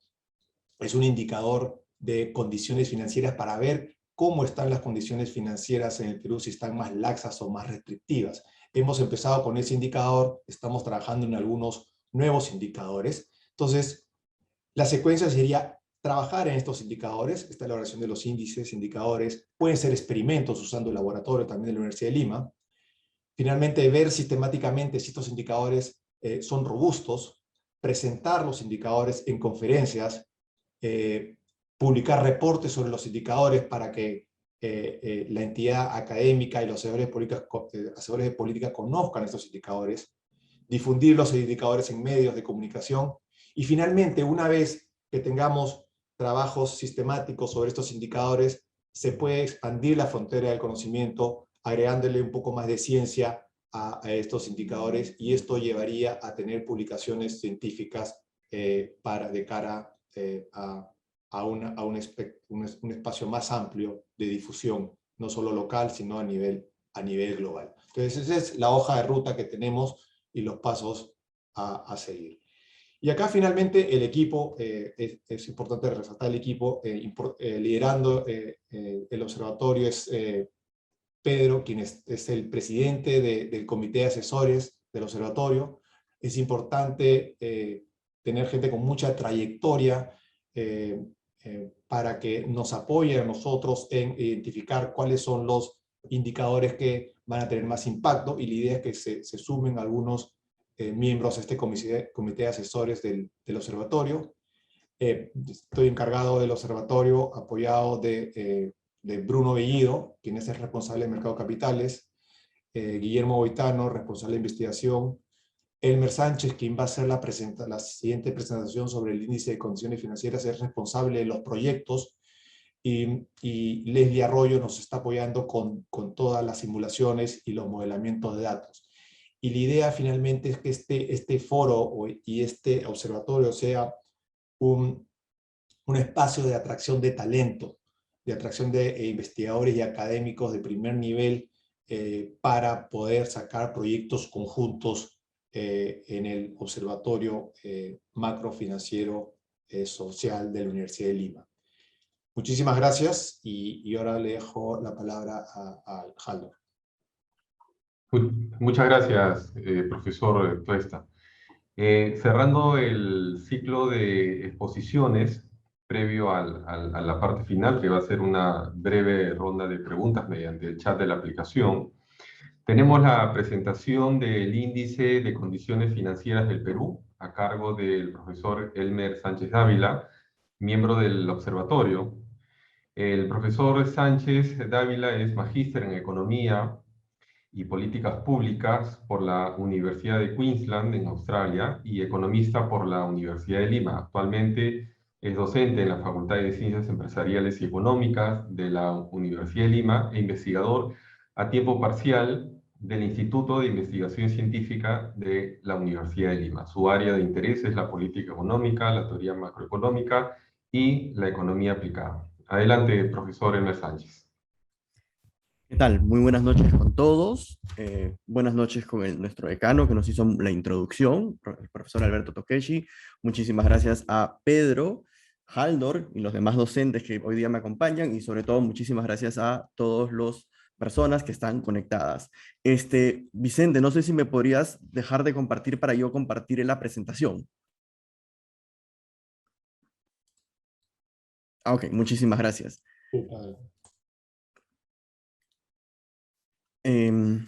Ahora sí, lo que quiero dar a continuación es una breve exposición de unos 8 a 10 minutitos de lo que hemos venido elaborando dentro del Observatorio Económico, Financiero y Social. Lo que quiero dar a entender ahora es que con poco se puede lograr mucho. ¿Ok? Como ya lo ha comentado el profesor Vicente Tuesta, estamos dentro de la universidad creando este Observatorio Económico, Financiero y Social. Entonces agradezco directamente a la Universidad de Lima, a la Facultad de Ciencias Empresariales y Económicas y a la carrera de Economía por estar en la mejor disposición de tener un observatorio y estar dentro de tener mayor presencia académica. Vamos viendo el tema de las condiciones financieras. ¿A qué me refiero con las condiciones financieras? En primer lugar, ¿por qué formar un índice o cuál es el punto de partida de tener un índice de condiciones financieras? ¿Qué es un índice de condiciones financieras? ¿Para qué nos sirve esto? Primero vamos haciendo una cita de Ben Bernanke, que fue el presidente de la FED, de la Reserva Federal de Estados Unidos, y él comenta que básicamente la política monetaria funciona en primera instancia al afectar las condiciones financieras. Tú afectas las condiciones financieras a través de la política monetaria, y estas condiciones financieras afectan tanto a la actividad económica como a la inflación, ya sea por un medio de expectativas o por un canal de transmisión tradicional de la parte macroeconómica. Lo que es interesante acá es que cuando tú tienes tus condiciones financieras, o si puedes medir, que es lo que vamos a tratar de hacer hoy día, de medir condiciones financieras, para eso vamos a ver qué es, y eso lo vamos a ver ahorita, ¿ok? Lo que tenemos que ver es que cuando empecemos a medir estas condiciones financieras, esto nos va a servir no solamente para ver actividad económica, sino también los cambios en la inflación. Y si se dan cuenta, es un proceso recursivo, ¿no? Las condiciones financieras más restrictivas o laxas podrían influenciar en los cambios en la tasa de política monetaria. Entonces, todo esto se vuelve un proceso endógeno. Mientras nosotros podamos medir bien las condiciones financieras, ¿ok? Nosotros podemos tener mejor predictibilidad de lo que va a pasar en el futuro. ¿Ok? No somos los primeros que tratamos de medir las condiciones financieras, no. Ya lo hace Bloomberg, ¿ok? Ya lo hace el Fondo Monetario Internacional, ¿ok? Por ejemplo, el Fondo Monetario Internacional lo hace para las economías avanzadas, ¿ok? Y donde valores por encima del cero hacen que las economías se encuentren en una posición un poco más restrictivas. Cuando están por abajo es un poquito más laxo, es un poquito más relajado, ¿no? A lo que voy es que, hasta acá, lo que quiero que se entienda es que las condiciones financieras pueden tener un impacto no solo en la inflación, sino en variables reales como la economía. Medirlo es ahí lo interesante. ¿Cómo medimos condiciones financieras? ¿O qué es condiciones financieras? ¿Qué te dice la teoría al respecto? ¿Cómo lo mide el Fondo Monetario? ¿Cómo lo mide Bloomberg? Por ejemplo, para Bloomberg, básicamente hay tres grandes indicadores para medir condiciones financieras: el mercado de dinero, el mercado de bonos y el mercado de capitales. Pero si nosotros queremos replicar esto para Perú, nos estaría faltando definitivamente el sector externo. Hay que recordar lo que dice el marco macroeconómico multianual, que cerca del 56% de nuestra evolución del crecimiento económico en las últimas 2 décadas y media ha dependido básicamente por condiciones externas. ¿Ok? Entonces, sí o sí necesitamos incluir una parte del sector externo dentro de nuestras condiciones financieras. Entonces, vamos viendo cómo lo hace el Bloomberg, cómo lo hacemos nosotros, y vamos a ver qué tan bueno es el indicador de condiciones financieras que hemos desarrollado dentro del observatorio.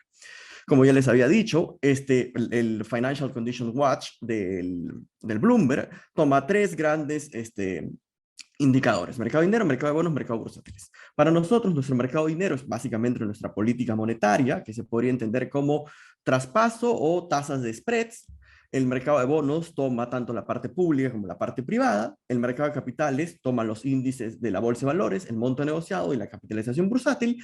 Y sobre todo, lo novedoso de incluir condiciones externas a nuestro índice es que tomas por un lado la volatilidad del tipo de cambio, los credit default swaps, los ENVI, ¿okay? Que es comparado con los bonos de tesoro de Estados Unidos, y la tasa de política monetaria. Es decir, ya incluimos un factor de externalidad, de sector externo dentro de nuestras condiciones financieras.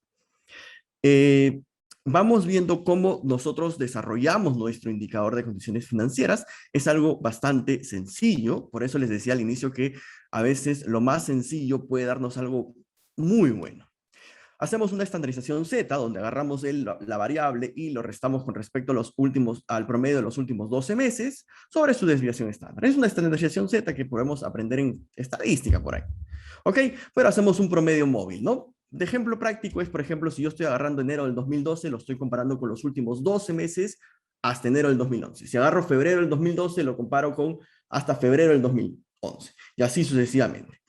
Y vamos viendo qué nos da. En primer lugar, vamos viendo el indicador de Bloomberg, que está a la izquierda, y se pueden notar evidentemente una clara tendencia entre las condiciones financieras con respecto a la evolución del PBI nominal. Allí ya podemos decir que prácticamente las condiciones financieras va a ser una variable predictiva de lo que suceda en el mercado nominal o en el PBI nominal. Si nosotros, luego de elaborar nuestro índice de condiciones financieras y lo comparamos no con el PBI nominal, sino con las expectativas de la economía a 12 meses, que es lo que creen las personas o los agentes económicos que va a suceder en los siguientes 12 meses, podemos encontrar una relación tremendamente estable y muy correlacionada. Pero sobre todo, quiero que se den cuenta la predictibilidad que tiene esto. Si se dan cuenta, por ejemplo, acá baja, ¿no? Ambos bajan, mejor dicho, en pandemia, pero hay una gran correlación entre lo que nosotros obtenemos y con lo que normalmente los agentes económicos creen. Si nosotros detallamos más este índice de condiciones financieras que hemos elaborado, por ejemplo, y lo vemos por condiciones internas y condiciones externas, ¿ok? Va a suceder lo mismo. Por condiciones internas hay también una gran relación. Si se dan cuenta, sigue el patrón. Sube, sube, baja, baja, ¿no? Sube, sube y baja, baja. Entonces, es un buen predictor de lo que está sucediendo en la economía. Con respecto a las condiciones externas, no se puede apreciar algo tan claro, a pesar de que hay una relación cercana al 60%, una correlación cercana al 60%, y ahorita vamos a ver cómo puede impactar las condiciones externas. Ahorita lo vemos, pero hasta acá es que creamos un índice de condiciones financieras, nos sirve para ver la evolución o como una variable predictora de las expectativas a 12 meses, y esto obviamente está relacionado con el PBI real. Si lo separamos por condiciones internas, es decir, tomando el mercado monetario, el mercado financiero y el mercado bursátil, sale una relación bonita. Cuando tomamos el sector externo, hay una correlación cerca del 60%, y la mejor prueba para poner esto de ver si tiene utilidad o tiene efectividad es verlo en una serie de tiempo y ver qué es lo que sucede. Por ejemplo, vamos viendo dos escenarios grandes. El actual, el del COVID-19, valores por debajo del cero, ¿ok? Lo único que está tratando de decir es que nuestras condiciones financieras empeoran respecto al valor pasado, es decir, oye, me siento, o en la economía está financieramente hablando en una peor condición. Y vamos viendo el evento de las condiciones externas desfavorables. Cuando el precio del cobre empieza a caer en cerca del 30 o 40% de sus valores anteriores, por ejemplo, esto también refleja peores condiciones financieras desfavorables para Perú. Lo que les había comentado, pues, Perú, al ser una economía pequeña y abierta, depende necesariamente del sector externo. Cerca del 60% de la evolución de la economía en las últimas 2 décadas ha dependido de factores externos. Y si lo desagregamos un poquito más, por ejemplo, creo que el cuadro que viene se ve mejor. Mira, viendo este cuadro, por ejemplo, vamos viendo que lo que pasa en el COVID-19, apenas sucede el COVID-19, las condiciones financieras son desfavorables, pero mira, la inyección de dinero que hace el Banco Central luego de 2 o 3 periodos hace que volvamos a tener condiciones financieras favorables. Si se dan cuenta, acá empieza a predecir el mercado monetario, las tasas de intereses caen a mínimos históricos, entonces allí está la efectividad de la política monetaria, se está reflejando acá. ¿Qué es lo que está sucediendo ahora? ¿Por qué? Ustedes se preguntarán por qué las condiciones externas son desfavorables. Bueno, a ver, si bien el precio del cobre está subiendo, cuando vemos bien de dónde se está formando estas condiciones financieras externas, este factor externo viene necesariamente de la volatilidad del tipo de cambio. ¿Ok? No hemos tenido una volatilidad del tipo de cambio tan grande, ¿ok? Como la estamos teniendo ahora. Entonces, si vemos la formación del sector externo, que está por acá, básicamente está viniendo de nuestra volatilidad del tipo de cambio. Entonces, estos factores, que si bien pueden ser explicados por factores externos, se están generando internamente. Con lo que quiero decir es que haciendo algo simple como estandarización, podemos sacar un indicador de condiciones financieras que refleja lo que sucede en el sector real, o que potencialmente puede reflejar lo que sucede en el sector real, porque no lo estamos comparando con el PBI, pero sí con las expectativas, o sí con los agentes económicos, o las expectativas a 12 meses de los agentes económicos. ¿Qué es lo que viene para el observatorio? En primer lugar, vamos viendo con el índice de condiciones financieras. Primero tiene que seguir una etapa de seguimiento del índice de condiciones financieras. Si bien a grandes rasgos hay un patrón que sigue el comportamiento de los agentes económicos, en los siguientes meses tenemos que ver qué tan bueno sirve para hacer predicciones respecto a la actividad económica. Lo segundo es ver una publicación sistemática del índice de condiciones financieras elaborado por el observatorio, y finalmente hacer presencia en medios. Lo que quiero dar a entender, ya para poder terminar la presentación, es que el observatorio económico podemos liderar, hacer, ¿ok? Con capital humano, ¿ok? Estar en los medios de comunicación, estar en la vida, estar mucho más pegada a la vida académica, seguir insertándonos, ¿ok? Con temas de investigación, ¿ok? Actualmente también, y ya es para spoilerlos un poco, estamos tratando de elaborar algunos índices, o quizá un índice de política o de riesgo político, pero quizás probablemente en la siguiente presentación, que probablemente tengo entendido será dentro de 6 meses también, podamos ver más a detalles. Por ahora, lo que quiero que quede claro es que con el índice de condiciones financieras podemos ver el efecto potencial que hay, o la relación muy grande que hay con respecto a las expectativas de los agentes económicos a 12 meses, ¿no? Y eso sería todo. Muchísimas gracias, y le doy el pase al profesor Haldor López. Muchas gracias, profesor Elmer Sánchez. Entonces, abrimos la sesión de preguntas a través del chat de la aplicación.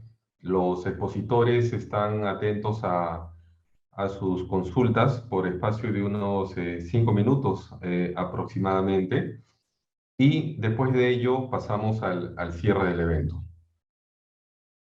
Pueden enviar sus consultas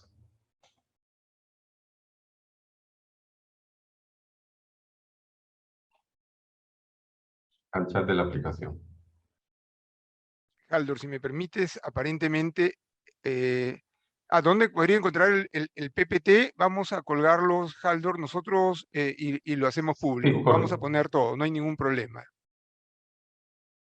correcto. Sí, Y coordinamos ya, la difusión. en todo caso, vamos a hablar con el área de imagen de la universidad para ver si lo podemos poner todas las presentaciones en la web. ¿Ok? Ahí deberíamos poder colocar y la presentación está siendo grabada. Como dice la mayoría, Haldor, cuando no hay preguntas es que hemos sido muy claros o es muy tarde, ¿no? O es muy tarde y además como ganó la selección, la gente está entusiasta probablemente y quiere conversar y hacer otras cosas en familia. Yo, antes de cederle la palabra al profesor Tokechi para que cierre la presentación, quiero agradecerle a todo el equipo. La verdad, el potencial de este observatorio es impresionante porque vamos a empezar a marcar ciencia y evidencia, es decir, vamos a mostrar que, por ejemplo, más del 50% del crecimiento, como lo mencionaba el profesor Elmer, viene del exterior. Entonces, muchas de las críticas que se hacen son críticas vinculadas al modelo. En lo personal, y no hay necesariamente coincidencia en todo el equipo, creo que más que críticas al modelo, deberían hacerse críticas al Estado peruano que no ha funcionado. El gran ineficiente ha sido el Estado peruano por muchas razones. Hay instituciones en el Estado, como el Banco Central, como la Superintendencia de Banca y Seguros, que están generando meritocracia y carrera, pero hay otras que lamentablemente no están funcionando de forma adecuada. Por lo tanto, creemos que a través del observatorio vamos a contribuir con la internacionalización de la facultad y de la carrera, y vamos a contribuir también con el país, con nuestra presencia en el país, porque estamos generando conocimiento. Más adelante presentaremos temas de la pobreza, etcétera, y probablemente ampliemos a otras líneas de la facultad.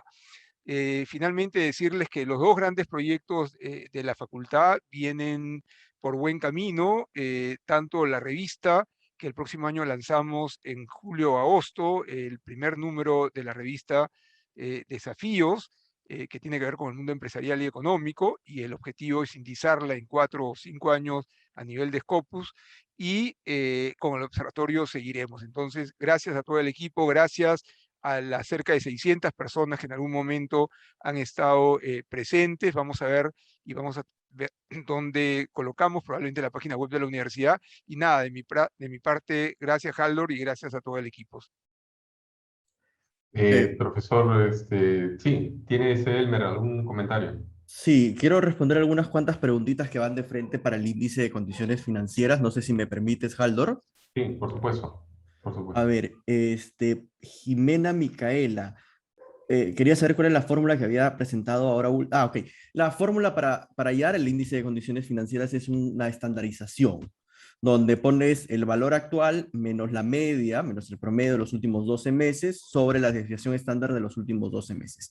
Por ahí tengo elaborado Leslie Arroyo, que es la persona encargada de ayudarnos, ha elaborado la metodología. Si gustas, podrías escribirme un correo o a mí o a Leslie Arroyo y gustosamente te damos la metodología para que puedas replicarlo también.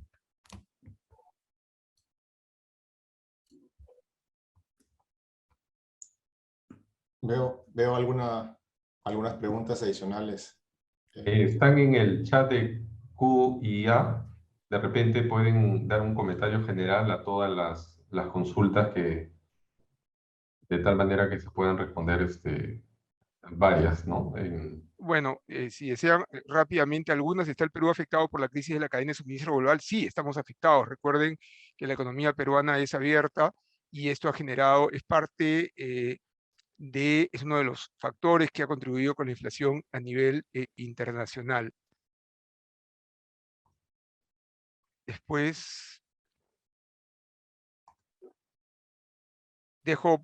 hay mucho que tiene que ver con tasas de interés, con mercado internacional. Hay una pregunta sobre la política tributaria que quiere implementar el gobierno. Creo que no es el momento de subir impuestos, ¿no? La teoría macroeconómica básica dice que en etapas de recuperación todavía débil, debido básicamente al rebote, subir impuestos puede tener medidas contraproducentes. Hay otros factores que sí, lo que tiene que ver con ampliar la base tributaria. Mejor, más que dar facultades extraordinarias, que se discuta con calma, buen humor y con mucho apoyo técnico en el Congreso, ¿no? Y de ahí dejo, no sé, a cualquier otro expositor que desee comentar las preguntas, sobre todo las vinculadas al mercado internacional, tasa de interés, la FED, precios del cobre. Gracias de mi parte. Sí. Gonzalo, ¿quieres responder la de burbuja inmobiliaria? Hay una pregunta sobre la burbuja inmobiliaria. ¿Quieres? Sí, claro, Vicente, gracias por la pregunta. China es uno de los principales consumidores de cobre.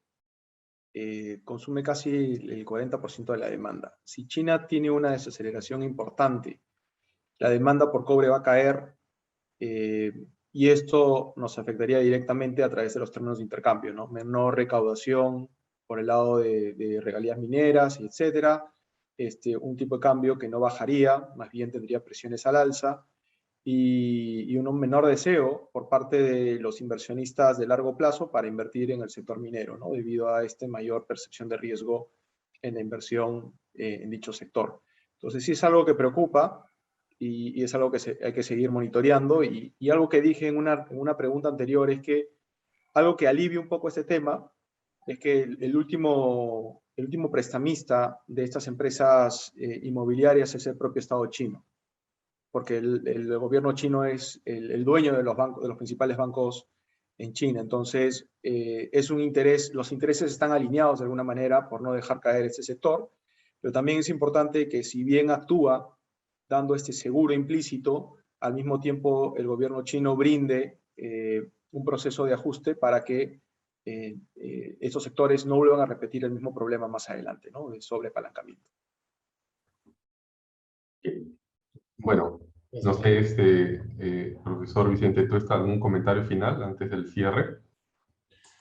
En realidad, muy agradecido por la participación de todos, por el apoyo que está brindando la universidad en esta iniciativa, la dedicación del tiempo del equipo, y queremos soñar en grande, como mencionaba Pedro, hacer que este observatorio sea el observatorio de mayor reputación, tanto localmente como a nivel internacional, y contamos con el apoyo no solo de la universidad, y también Gonzalo, que se ha sumado a dictar una maestría, y muchos otros investigadores que están interesados en sumarse al observatorio.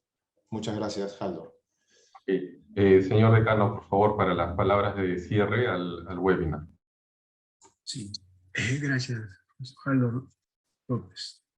Parafraseando a Vicente, todo gran viaje comienza con un sueño. Y este es un sueño que está sustentado en hechos, ¿no? Y en un gran equipo de trabajo.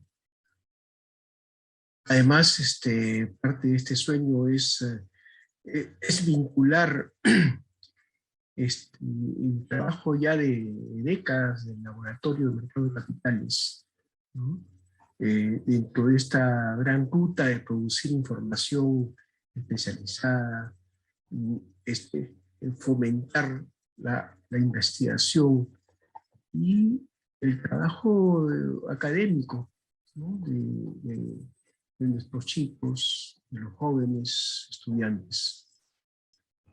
En realidad, debo terminar, porque creo que el agotamiento es, como bien dice Pedro, yo no me he agotado, la verdad que me he quedado encantado de las ponencias, ¿no? De los profesores, a quienes felicito y agradezco nuevamente, porque se ha podido mostrar que los temas tan críticos, ¿no? Tan especializados de nuestra ciencia, la economía, pueden ser explicados, comentados, conversados en un tono, si bien no se aleja de lo académico, pero en un tono más coloquial.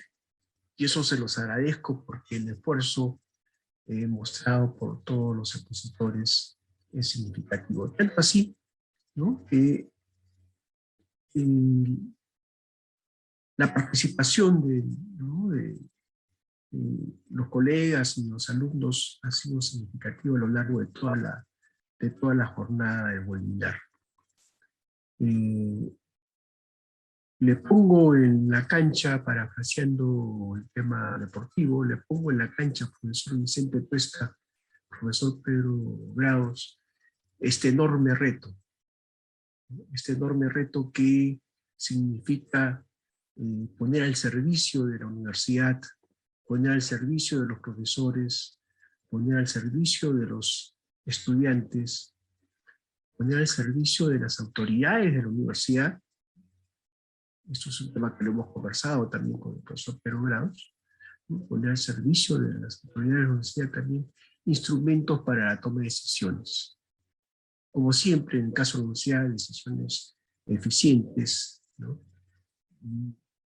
y que a lo largo de estos casi ya 60 años, ¿no?, han traído crecimiento y bienestar institucional. Quiero cerrar entonces reiterando mi agradecimiento, reiterándoles que desde la facultad y la universidad vamos a seguir